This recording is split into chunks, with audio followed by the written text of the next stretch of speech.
Barrett Kohler Publishers presents Subtle Acts of Exclusion: How to Understand, Identify, and Stop Microaggressions, 2nd edition. Written by Tiffany Jana and Michael Baran. Narrated by Janina Edwards. I dedicate this audiobook to my incomparable daughter, Saba, Tiffany Jana, for my love, Jill, and our inspiring children, Rio, Solomon, Raphael, and Carmelo. Michael Baran. Introduction: Changing Minds and Behavior. This is an audiobook about the subtle, confusing, insidious things that people say and do that end up excluding people with marginalized identities. This happens even though, for the most part, people are not intending to exclude others at all. In fact, it's quite the opposite. They may be trying to compliment someone, or learn more about a person, or be funny, or build closeness. For decades now, people have called these slights microaggressions.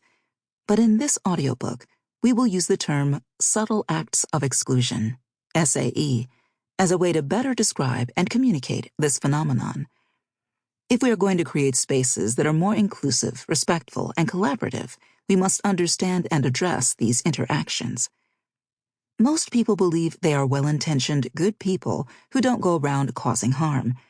When we do inadvertently cause harm, we are often confused or surprised at other people's responses. We may deem them overly sensitive and rely on our good intentions as cover for the impact of our actions. Unfortunately, our mindset and our behaviors are not always aligned.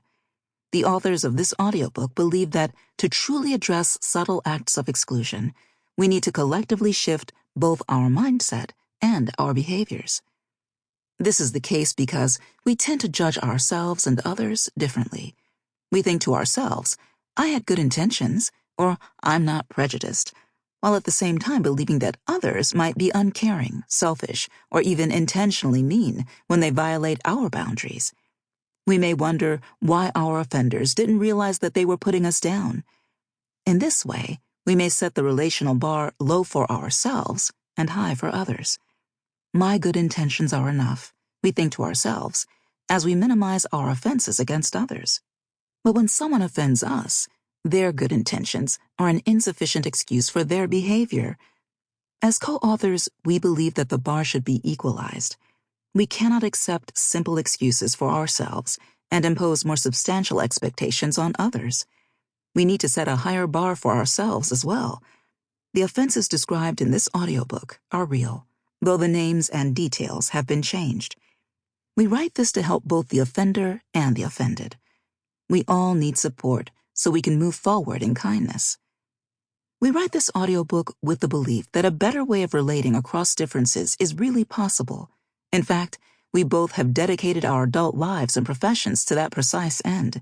We, and countless others, long for a world where cross-cultural competency is the norm, where differences are celebrated and respected, and people are seen and acknowledged for the unique and individual essence they embody. We find ourselves quite far from that place now. But we offer this collection of experiences, perspectives, and tools so that you might help co-create a new reality in which everyone is empowered to express who they are without the fear of being put down or left out. This vision of a new, inclusive reality begins with a shift in the mind and ends with the embrace of new behaviors. This is the 2nd edition of this audiobook. The 1st edition was published March 10th, 2020. It was right around this time that some dramatic events happened, with the start of the COVID-19 pandemic and, soon after, the Summer of Racial Reckoning. In this 2nd edition, we have updated language and examples and refined concepts. Many of these updates are part of the constant evolution and growth in the way that people understand diversity, equity, and inclusion, DEI, issues. And some of them are based on the more dramatic societal and global changes experienced. We have also learned a great deal in delivering keynotes, workshops, and strategy consulting around SAE during the years since the first publication. We have incorporated those insights, especially in Chapter 4, providing more guidance and examples for how you can embed SAE Sample complete. Ready to continue?